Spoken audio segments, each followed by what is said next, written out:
2 to you, Del Shannon, and Runaway at 12 to 8. He hasn't run away. He's come to visit us, as he does this time every Friday morning. Good morning, Dubbo Regional Council Mayor Matthew Dickerson. Good morning, Iain. I certainly wouldn't run away from you. I love coming and running to you to have a chat to you every Friday. Except if you're on council business, we have to get you on the phone. Now, the residents have been raising concerns over the small size of their red bin. DRC has said that changing anything to do with it would cost a significant amount of money. What's the story here? So this was a question on notice that went to our council meeting last week, and there had been some inquiries, obviously, to some councillors about that.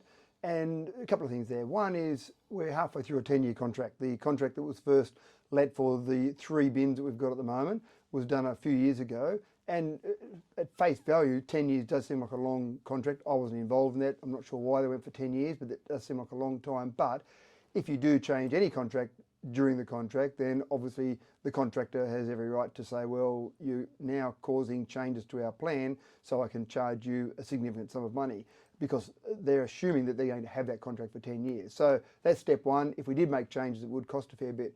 But the second reason, even if that contract finished tomorrow and we're about to do a new contract, then I doubt very much that we'd go for a larger bin. The directive from the EPA, from the state government, is that we need to reduce the amount of rubbish that goes into our landfill. Now, the target they have for us, for all councils that manage their own waste, which we obviously do here at Willandra Waste Depot, is they want to see 80% of all the rubbish that turns up at the tip not go into landfill. So 20% into landfill, if you like. So that means when we receive things at the tip, we need to sort that and go into various other parts. So some of that might be some sort of tip shop. That's one of the options we're looking at potentially, but also diverting that. It might be batteries, it might be tyres, it might be concrete, all those different things we need to divert away from landfill and see how we can reutilise that. At the moment, we're sitting around about 50%, just under 50% of the products that we receive don't go into landfill. We need to get that to 80%. Having a larger red bin would increase the amount that goes to landfill, not decrease. So that's the target. It's a tough target, but that's the target we're aiming for. That smaller red bin, obviously that's suitable for couples or small families. What about larger families? Do they just need to watch what they put in there? That is a problem, and I understand that. And I've seen this issue before with larger families. And when I've got 4 kids, and when all my 4 kids were still at home, I know there were people who would approach me and say, well, you've got 4 children, you understand whether it be the price of water or whether it be rubbish, whatever it is. And yes, I do understand. But unfortunately, we've still got to try and reduce that waste. So if you have got a large number of people in your household, then you've probably just got to be more focused on making sure you're using the yellow bin, making sure you're using the green bin. And if you really work hard at that, I think you still can get it down to the fact that the red bin is enough for you. But it's a challenge, but that's the challenge we've got for us. The other thing, Ian, which most people don't realise, is there's a report that'll be going to council soon that'll talk about some of the implications for net zero, for council to get to net zero. The number one contributor to CO2, to greenhouse gas emissions from council, is our tip. About 62% of the greenhouse gas emissions that we have at council come from our landfill at our tip, and that's mainly methane, which is obviously worse than carbon dioxide for the environment. So that's generated by all that landfill. So again, we've got a few reasons we need to reduce that landfill. So regardless of the fact that even when this current contract expires for the waste disposal, pretty fair to say, in light of what you just said about the greenhouse emissions, there won't be an increase in the size of the red bin at all. Very difficult for me to say what a council will do in 5 years' time. Who knows who will be on council, who knows if I'll be on council. There'll be a new group of councillors then, I imagine, that will make a decision at that time. But if the decision was being made today, it would be very unlikely, I think, that this council would go to a larger red bin. Now, Mayor, councillors have voiced their concerns for the location on the new drug and alcohol rehabilitation centre in Spears Drive.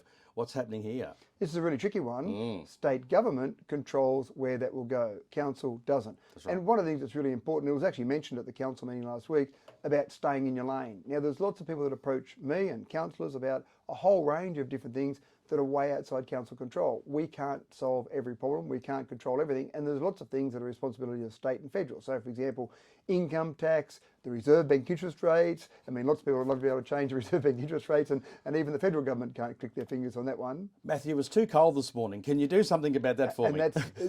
Don't laugh about it. I've had people approach me about all sorts of strange things, Ian.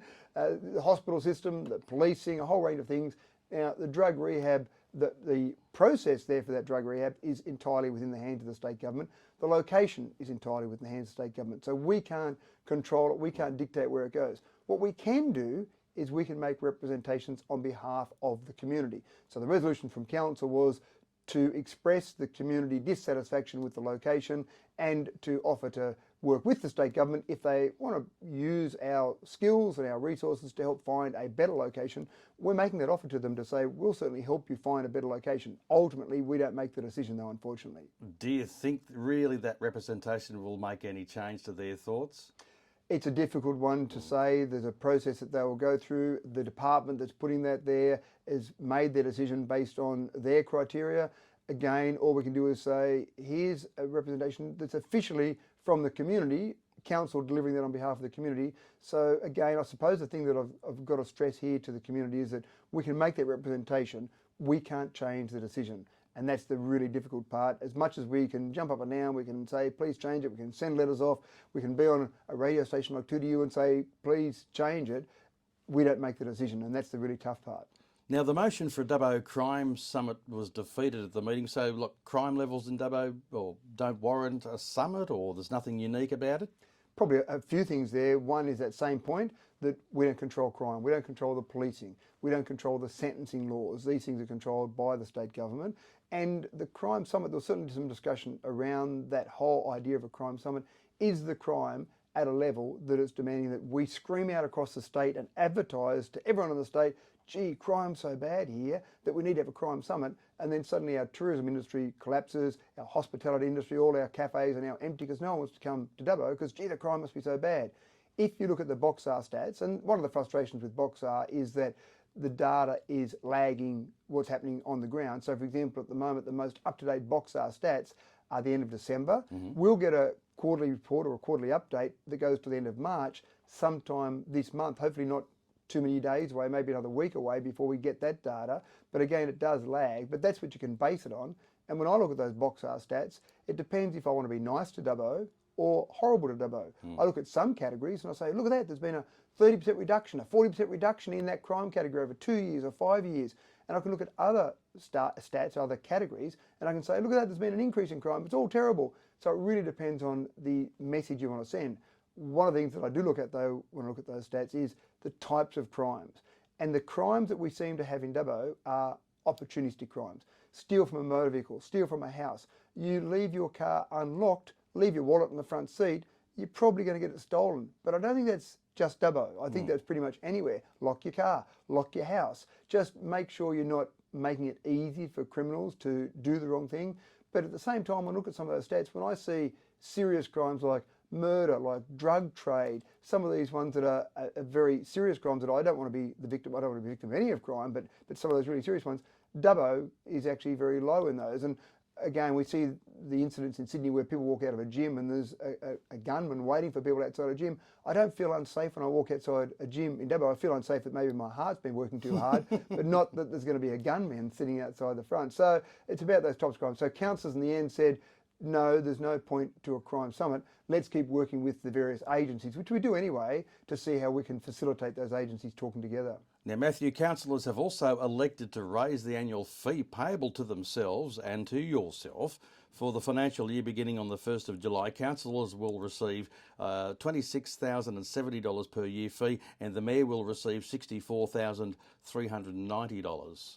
So it's one of those things that I actually find a bit uncomfortable. The Local Government Remuneration Tribunal makes a determination about the different wages councillors and mayors get paid, and then on top of that, we have to then come to council and vote for it. And it's a bit uncomfortable voting to put your wages up. And as you can see, they're not incredible wages, Iain. $26,000. Councillors do an incredible amount of work for $26,000. It's not very well paid. But one of the things that's a real discrepancy, in my opinion, is if you compare the mayors of places like Bourke, Warren or Walgett compared to the mayor of Sydney City Council or say even Parramatta, Sydney City Council mayor gets paid 280 grand. The Parramatta mayor gets paid 180 grand. The Bourke mayor, who I would argue does every bit as much work as those two, a lot of responsibility, gets paid 40 grand. So I think that needs to be addressed more so than the exact amount and then making us vote for it. I think people need to remember too that the councillors have other jobs. You have your own business and things like that. This is not the primary income, is it? No, and maybe if in Queensland, for example, they do pay a wage commensurate with having that as your primary income. So people do that as their job if you're a Queensland councillor. So that's another thing to look at addressing. But again, all our councillors I know are very passionate about Dubbo, very passionate about the region. It's not about how much money they earn. Dubbo Regional Council Mayor Matthew Dickerson, as always, thanks for your time this morning. My pleasure, Iain. 2 to you, it's now coming up to 2 to 8.